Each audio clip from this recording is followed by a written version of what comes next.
നമസ്കാരം. BMC news live കൊച്ചിയിലേക്ക് സ്വാഗതം. വാർത്തകൾ വായിക്കുന്നത് അഞ്ജിത പീറ്റർ.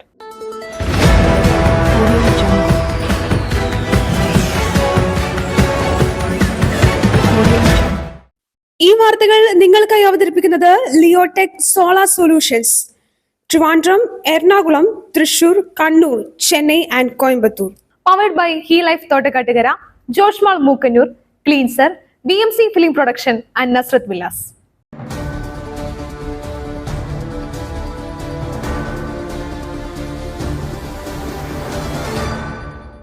മൂന്നാം മോദി സർക്കാരിന്റെ ആദ്യ ബജറ്റ് ഇന്ന്.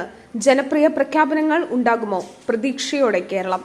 മൂന്നാം മോദി സർക്കാരിന്റെ ആദ്യ ബജറ്റ് ഇന്ന് രാവിലെ ധനമന്ത്രി നിർമ്മല സീതാരാമൻ ബജറ്റ് അവതരിപ്പിക്കും. ആദായ നികുതിയിൽ മാറ്റമടക്കം ജനപ്രിയ പ്രഖ്യാപനങ്ങൾ ബജറ്റിൽ ഉണ്ടാകുമോ എന്നാണ് ഉറ്റുനോക്കുന്നത്. മൂന്നാം മോദി സർക്കാരിന്റെ ആദ്യ ബജറ്റും സ്വതന്ത്ര ഇന്ത്യയുടെ 95ാം ബജറ്റുമാണ് നിർമ്മല സീതാരാമൻ ഇന്ന് അവതരിപ്പിക്കുക. ഒട്ടേറെ വെല്ലുവിളികളാണ് ഇത്തവണ ധനമന്ത്രിക്ക് മുന്നിലുള്ളത്.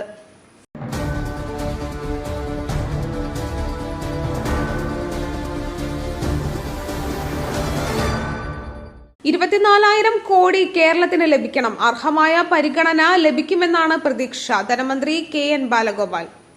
പൊതുബജറ്റിൽ സംസ്ഥാനത്തിന് അർഹമായ പരിഗണന ലഭിക്കുമെന്നാണ് പ്രതീക്ഷയെന്ന് ധനമന്ത്രി KN ബാലഗോപാൽ.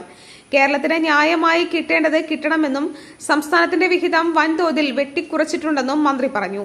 24,000 കോടി കേരളത്തിന് ലഭിക്കണം. മുടങ്ങിക്കിടക്കുന്ന ഗ്രാന്റുകൾ നൽകാനും കേന്ദ്രം തയ്യാറാകണമെന്ന് KN ബാലഗോപാൽ പറഞ്ഞു.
രാജ്യത്ത് ആഭ്യന്തര ഉൽപാദനം 7% വളരും. പ്രതീക്ഷയേറ്റി സാമ്പത്തിക സർവേ റിപ്പോർട്ട്.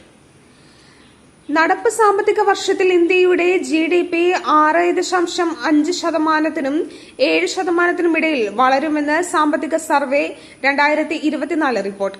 മൂന്നാം മോദി സർക്കാരിന്റെ ആദ്യ സമ്പൂർണ്ണ ബജറ്റ് നാളെ അവതരിപ്പിക്കുന്നതിന് മുന്നോടിയായി പാർലമെന്റിൽ ധനമന്ത്രി നിർമ്മല സീതാരാമനാണ് സാമ്പത്തിക സർവേ റിപ്പോർട്ട് വെച്ചത്. കഴിഞ്ഞ 2 സാമ്പത്തിക വർഷങ്ങളിൽ രാജ്യത്തിന്റെ GDP യഥാക്രമം 7, 8.2% വളർച്ച നേടിയെന്ന് റിപ്പോർട്ടിൽ പറയുന്നു.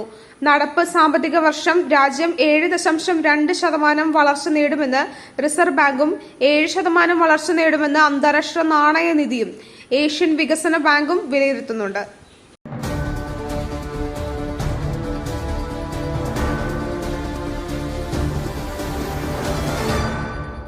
മാസം തീരാറായിട്ടും ശമ്പളം കിട്ടിയില്ല. കൈമലർത്തി നടത്തിപ്പ് കമ്പനി.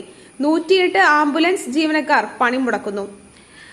ശമ്പളം മുടങ്ങിയതിൽ പ്രതിഷേധിച്ച് 108 ആംബുലൻസ് ജീവനക്കാരുടെ പണിമുടക്ക് സമരം. 108 ആംബുലൻസ് ജീവനക്കാർ ഇന്ന് സർവീസിൽ നിന്നും വിട്ടുനിൽക്കും. ജൂണിലെ ശമ്പളം ഇതുവരെയും ജീവനക്കാർക്ക് കിട്ടിയിട്ടില്ല. എല്ലാ മാസവും 7-ാം തീയതിക്ക് മുൻപ് ശമ്പളം നൽകുമെന്ന ഉറപ്പുകൾ നടത്തിപ്പ് കമ്പനി ലംഘിച്ചെന്നാണ് ജീവനക്കാരുടെ പരാതി. MRI ഗ്രീൻ ഹെൽത്ത് സർവീസ് എന്ന കമ്പനിക്കാണ് 108 ആംബുലൻസിന്റെ നടത്തിപ്പ് ചുമതല സർക്കാർ ഏറ്റെടുക്കുക, ശമ്പളം നൽകുക തുടങ്ങിയ ആവശ്യങ്ങൾ ഉന്നയിച്ചാണ് ഇന്നത്തെ സൂചനാ പണിമുടക്ക്. CITUവിന്റെ നേതൃത്വത്തിൽ സെക്രട്ടേറിയറ്റിലേക്ക് മാർച്ച് സംഘടിപ്പിക്കും. എന്നാൽ സർക്കാരിൽ നിന്നും കിട്ടേണ്ട തുക കിട്ടാത്തതാണ് പ്രതിസന്ധിക്ക് കാരണമെന്നാണ് നടത്തിപ്പ് കമ്പനിയുടെ വാദം.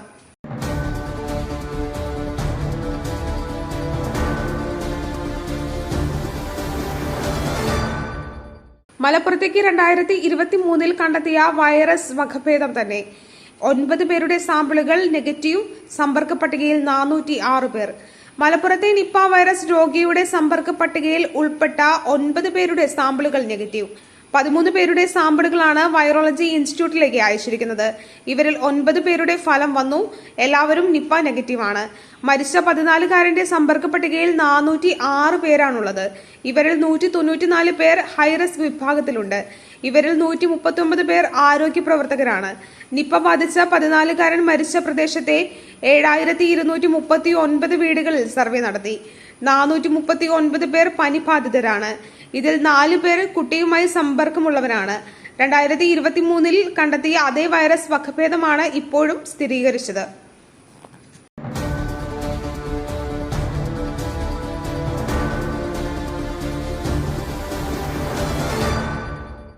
ഈ പ്രസരിപ്പ്, ആരോഗ്യം, എല്ലാത്തിനും അടിസ്ഥാനം ചിട്ടയായ ആഹാരരീതിയാണ്. തിരഞ്ഞെടുത്ത നെല്ലിൽ നിന്നും പോഷക ഗുണങ്ങൾ നഷ്ടമാവാതെ തയ്യാറാക്കുന്ന അതിവിശിഷ്ടമായ മട്ടയരി, മയിൽ മട്ടയരി. വൈറ്റമിൻസ്, മിനറൽസ്, പ്രോട്ടീൻസ്, ഫൈബർ തുടങ്ങിയവയാൽ സമ്പുഷ്ടമാണ് മയിലിന്റെ മട്ടയരി. കലർപ്പില്ലാത്ത മയിൽ മട്ടയരി ഒരിക്കൽ ഉപയോഗിച്ചവർ ശീലമാക്കുന്നു, എന്നെപ്പോലെ. മയിൽ റൈസ് ആൻഡ് ഫുഡ് പ്രോഡക്ട്സ്, ശ്രേഷ്ഠം, സമ്പുഷ്ടം.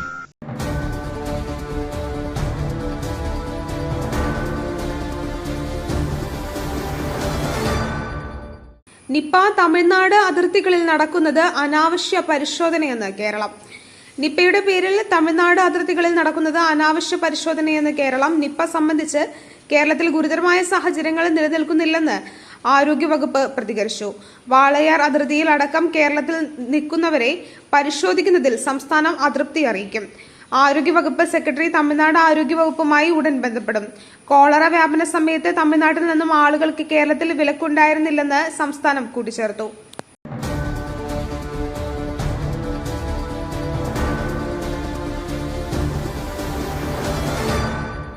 കാർമേഘം മൂടി നിൽക്കുന്നതിനാൽ വ്യക്തതയില്ല. സാറ്റലൈറ്റ് ദൃശ്യങ്ങൾ ISRO കൈമാറിയെന്ന് ജില്ലാ കളക്ടർ. കർണാടക ഷിരൂരിലെ സാറ്റലൈറ്റ് ദൃശ്യങ്ങൾ ISRO കൈമാറിയെന്ന് ജില്ലാ കളക്ടർ ലക്ഷ്മിപ്രിയ. കാർമേഘം മൂടി നിൽക്കുന്നതിനാൽ ദൃശ്യങ്ങളിൽ വ്യക്തതയില്ലെന്ന് കളക്ടർ പറഞ്ഞു. അപകടം നടന്ന ശേഷമുള്ള സാറ്റലൈറ്റ് ദൃശ്യങ്ങൾ ലഭിച്ചിട്ടുണ്ട്. ഇതിലെ സൂചനകൾ ഉപയോഗിച്ചാകും ഇന്നത്തെ തിരച്ചിൽ നടക്കുക. കരസേനയും നാവികസേനയും സംയുക്തമായി തിരച്ചിലിന് നേതൃത്വം നൽകുമെന്നും ഹൈ വിസിബിലിറ്റി സോണാർ സംവിധാനം എത്തിക്കുമെന്നും ജില്ലാ കളക്ടർ ലക്ഷ്മിപ്രിയ പറഞ്ഞു.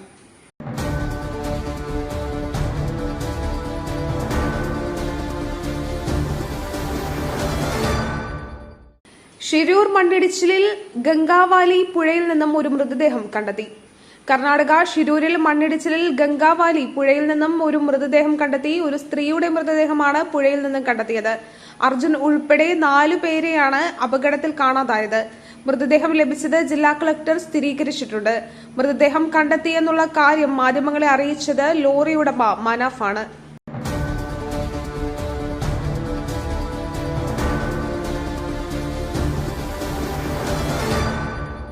കരയിൽ തെരച്ചിൽ തുടരണം. ദൌത്യത്തിന് ആവശ്യപ്പെട്ട സംവിധാനങ്ങൾ ഒരുക്കി നൽകുന്നില്ല. രഞ്ജിത്ത് ഇസ്രായേൽ.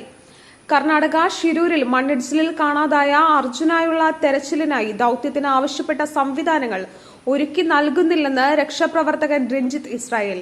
കരയിൽ തെരച്ചിൽ തുടരണമെന്ന് രഞ്ജിത്ത് പറഞ്ഞു.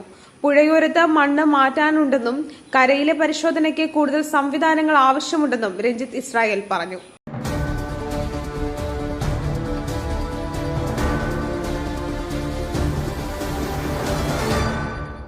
മറ്റൊരു വാർത്തയുമായി കണ്ടുമുട്ടുന്നതുവരെ നന്ദി, നമസ്കാരം.